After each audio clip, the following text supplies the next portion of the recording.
আমি ওনাদের ভাত খাওয়ার যে দাওয়াত ছিল সেখানে যাইনি। আমি বলছি আমি আপনাদের ওখানে পর্যন্ত যেতে পারবো না।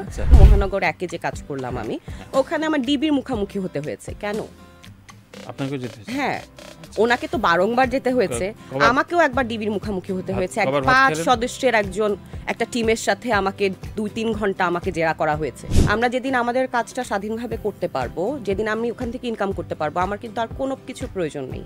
আমার সেকেন্ড প্রফেশন কেন লাগবে? আমার কাজ কিন্তু রাজনীতি নিয়ে কথা বলা না, আমার কাজ হচ্ছে অভিনয় করা।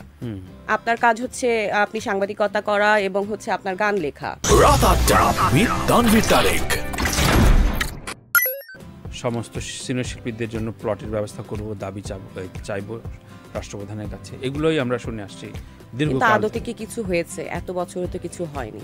ইনিশিয়েটিভ নেওয়া হয়েছে, সেই ইনিশিয়েটিভ এখনকার এই নতুন সিস্টেমে এসে কতখানি বলবৎ থাকবে আমি জানি না। তো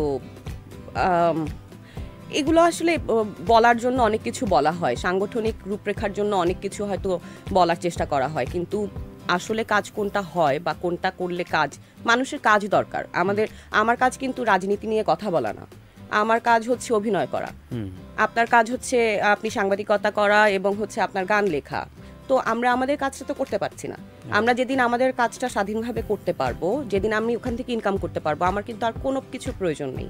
আমার সেকেন্ড প্রফেশন কেন লাগবে? আমি তো আমার একটা প্রফেশন দিয়েই চলতে পারি। কিন্তু মামা, অনেক জায়গায় যেটা বলা হয় যে যেহেতু স্বৈরতন্ত্র চলছিল, তাই গল্পের ক্ষেত্রে স্বাধীনতা ছিল না, রাজনৈতিক গল্প বলা যেত না, পুলিশকে মানে ফেরেশতা দেখানো লাগতো। মহানগর আশফাক নিপুণ ভাইয়ের সাথে কাজ করে মহানগর একে যে কাজ করলাম আমি, ওখানে আমার ডিবির মুখোমুখি হতে হয়েছে। কেন আপনাকে যেতে? হ্যাঁ, ওনাকে তো বারংবার যেতে হয়েছে, আমাকেও একবার ডিবির মুখোমুখি হতে হয়েছে। 5 সদস্যের একটা টিমের সাথে আমাকে 2-3 ঘন্টা আমাকে জেরা করা হয়েছে। আপনি ভাত খেয়েছেন? না, আমি ওনাদের ভাত খাওয়ার যে দাওয়াত ছিল সেখানে যাইনি। আমি বলছি আমি আপনাদের ওখানে পর্যন্ত যেতে পারবো না। আমি তখন উত্তরায় থাকতাম।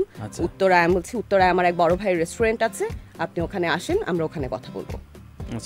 তো ওনারা আসলে এসেছিলেন, 5 সদস্যের একটা টিম, এবং প্রায় 2.5-3 ঘন্টা ধরে ওনারা নানাবিধ প্রশ্ন করে আমাকে জর্জরিত করেছেন। এই নানা কিছু জানতে চেয়েছেন। তো আমি তো একজন অভিনেত্রী, আমার কাজ হচ্ছে নানা চরিত্রে অভিনয় করা। আমার কেন ডিবির কাছে আসলে এই প্রশ্নের উত্তর দিতে হবে? আমাকে কেন ওনাদের কাছে কৈফিয়ত দিতে হবে? রাইট, মানে একটা সিরিজে অভিনয় করার জন্য আমার কি অন্যায়? লিটারালি আপনাকে প্রশ্ন করেছেন 2.5-3 ঘন্টা প্রায় ওনারা আমাকে প্রশ্ন করেছেন, 5 জন মিলে। আচ্ছা আচ্ছা। তো এটা কি আমি আসলে ডিজার্ভ করি? এটা কি তাহলে মানে কাজ করার স্বাধীনতা কি থাকলো তাহলে? জাগো এফএম এর অ্যাপ এখন পাওয়া যাচ্ছে অ্যাপ স্টোর এবং প্লে স্টোরে।